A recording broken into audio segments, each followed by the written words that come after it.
नमस्कार साथियों, मैं मिथिलेश सिंह ज्योतिष की चर्चा में आप सभी के बीच हाजिर हूं। इसी के साथ आप सभी से आग्रह करता हूं, चैनल को सब्सक्राइब करें, लाइक करें और शेयर करें। आज की चर्चा का विषय है वृश्चिक लग्न एवं मिथुन राशि होने पर सूर्य की दृष्टि जब चंद्रमा पर होती है तो किस प्रकार का प्रभाव देखा जाता है। इस दृष्टि प्रभाव के कारण जातक का लग्न चार्ट किस प्रकार से प्रभावित होता है, जातक का संपूर्ण जीवन इस दृष्टि प्रभाव के कारण किस प्रकार से प्रभावित होता रहेगा, जातक के मन के ऊपर इस दृष्टि प्रभाव के कारण किस प्रकार का प्रभाव देखा जाता है, इन सभी बातों को समझने का प्रयास करेंगे। वृश्चिक लग्न एवं मिथुन राशि का मतलब है जातक का जो लग्न चार्ट होगा उसके पहले भाव में 8 नंबर लिखा होगा। आप सभी जानते हैं 8 नंबर राशि वृश्चिक राशि होती है। पहले भाव में 8 नंबर लिखा होना हमें बताता है कि जातक का लग्न चार्ट वृश्चिक लग्न का चार्ट है।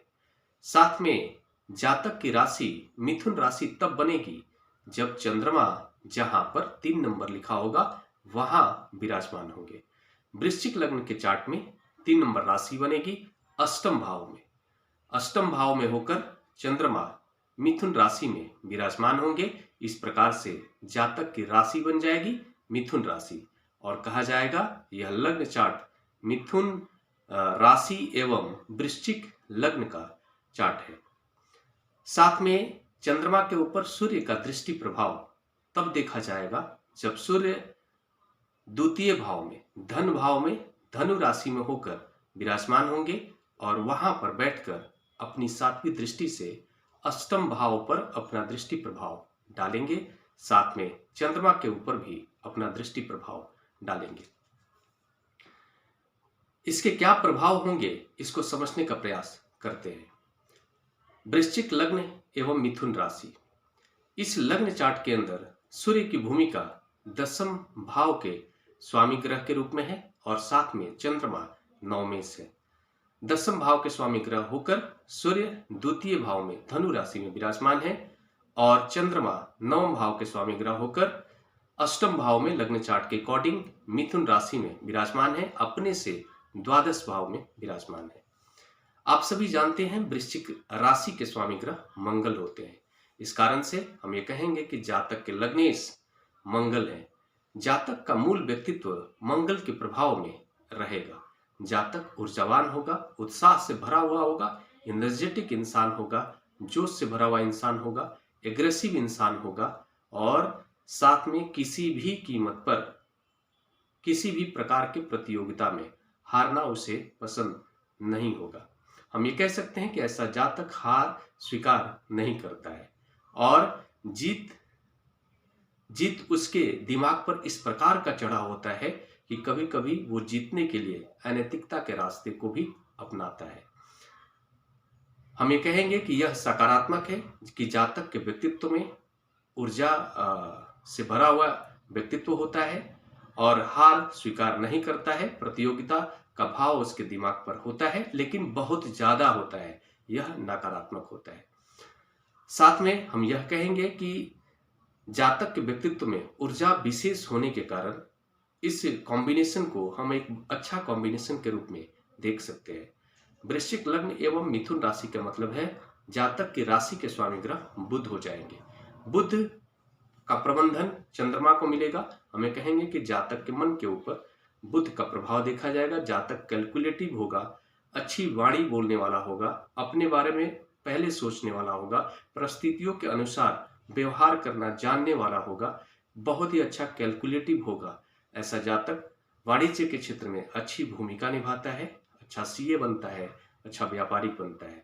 तो हम ये कहेंगे कि ये सारे जो दिमाग पर बुध का जो प्रभाव देखा जाएगा दिमाग के ऊपर, ये सब कुछ बनने के प्रति जातक का मन हावी होगा और जो भी बनने के प्रति दिमाग पर हावी होगा उसको एनर्जी, उसको पूरा करने के लिए जो एनर्जी चाहिए व्यक्तित्व में, वह एनर्जी मंगल से जातक को मिल जाएगा। और साथ में यह भी कहेंगे कि ऐसे कंडीशन में यह भी कहेंगे कि जातक के व्यक्तित्व में ऊर्जा की मात्रा विशेष होने के कारण, मंगल के प्रभाव में होने के कारण जातक को उस ऊर्जा का प्रबंधन मिल जाएगा। जातक सही रास्ते में उसको प्रबंधन करने में सफल होगा, प्रबंधित कर पाएगा अपनी ऊर्जा को। हमें कहेंगे कि ऐसे कंडीशन में मंगल का जो नकारात्मक प्रभाव देखा जाता है उसमें थोड़ी सी कमी आ जाएगी बुध के प्रभाव के कारण। लेकिन यह कितना कमी आएगा और कितना मंगल का प्रभाव व्यक्तित्व पर देखा जाएगा, यह तय होगा मंगल के प्लेसमेंट से और बुध के प्लेसमेंट से। साथ में इस कॉम्बिनेशन के अंदर हमें यह देखने को मिल रहा है कि कर्मेश सूर्य धनु राशि में जाकर विराजमान हो रहे हैं। धनु राशि के स्वामी ग्रह गुरु होते हैं। गुरु की राशि में सूर्य कर्मेश होकर द्वितीय भाव में विराजमान हो रहे हैं। द्वितीय भाव धन का भाव, वाणी का भाव और कुटुंब का भाव। द्वितीय भाव में सूर्य का बैठना हमें कहेंगे कि ऐसे कंडीशन में जातक को अपने पिता से धन अर्जित करवाता है। साथ में सरकार के क्षेत्रों से उसे धन प्राप्त होता रहता है। सरकारी क्षेत्र से जुड़ा हुआ कोई भी अगर वो कार्य करता है तो उसे धन प्राप्ति के योग बनते हैं।